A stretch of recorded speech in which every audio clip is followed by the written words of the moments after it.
Well, I'm so glad you signed up for Big Walnut University. Welcome to this class. And it's important to think about it as Big Walnut University because when you set foot inside this room, you need to think of yourself as on a college campus. You're no longer at Big Walnut High School. You're a young adult attending Columbus State. And what I'd like to do in this presentation is talk a little bit about the course, what we're going to do in here activity-wise, how will your grade be tabulated, and finally some of the amazing cultures that we're going to study. First though, let me talk about transferability. This class is going to transfer to any public university in the state of Ohio, and it can also transfer to many private schools with a little work on your part.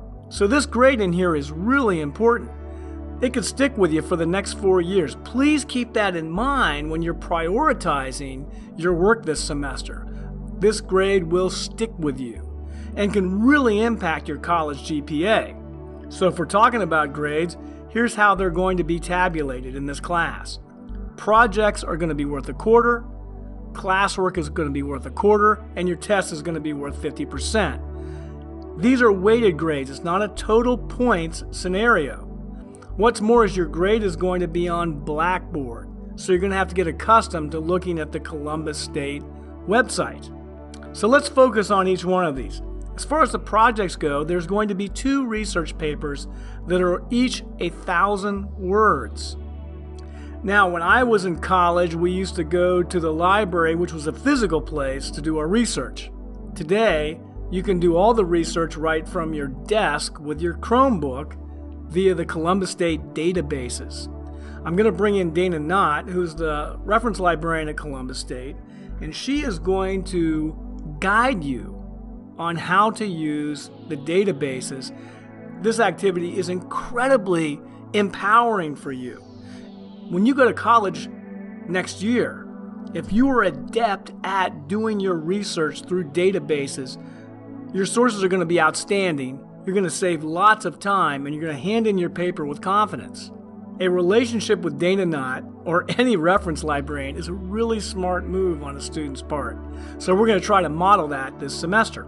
25% of your grade will be based on classwork, and these are primarily 2 activities: reading and watching flipped presentations. I started flipping my presentations a few years back and found that it was a far superior way to teach this class. I used to just assign a YouTube video on Google Classroom, but kids could conceivably copy the notes down from someone and turn it in. So what we're using now, and you may have used it in another class, is Edpuzzle. Edpuzzle is an amazing accountability tool, and it's going to tell me whether you watched the presentation or not. I strongly urge you to take notes on these presentations because the essay exams are going to be based largely on the lectures and the reading. And finally, there's the tests. We're going to have 3 tests in here. The tests will be comprised of a long extended response question and then a number of short answer questions. It's a writing test, but there's only 3 of them. But because there's only 3 of them, the grades are extremely important. All right, so what's a typical week in here? Well, we have class on Monday, Wednesday, and Friday. Tuesdays and Thursdays are what we call captive office hours. This is when you can come in and get a lot of the work, and there's a lot of work in this course outside of class done. Of course, you're free to work on other subjects as well. I only ask that you're respectful of your classmates. I don't want you to be too loud and disruptive because many students are going to use this time period to get their work done. Let's talk about the amazing subjects we're going to study in here. Many Western students are accustomed to looking at events, historical events, from a Eurocentric perspective. This class is going to challenge that. The topics we're going to study are outstanding.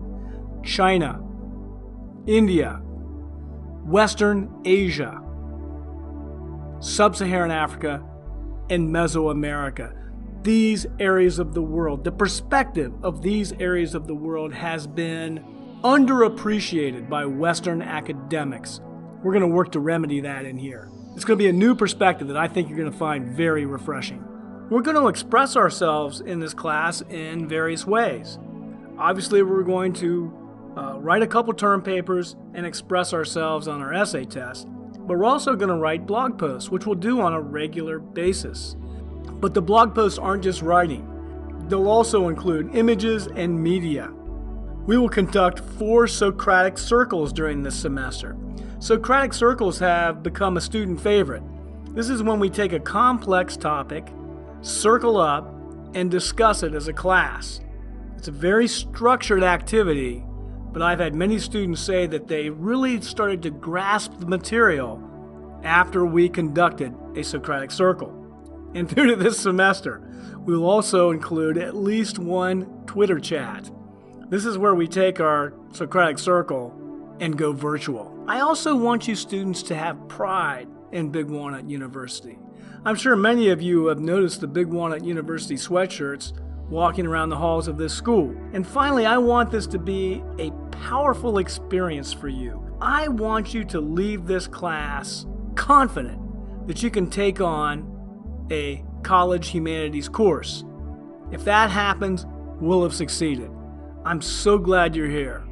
Buckle up, man. You're going to love this semester.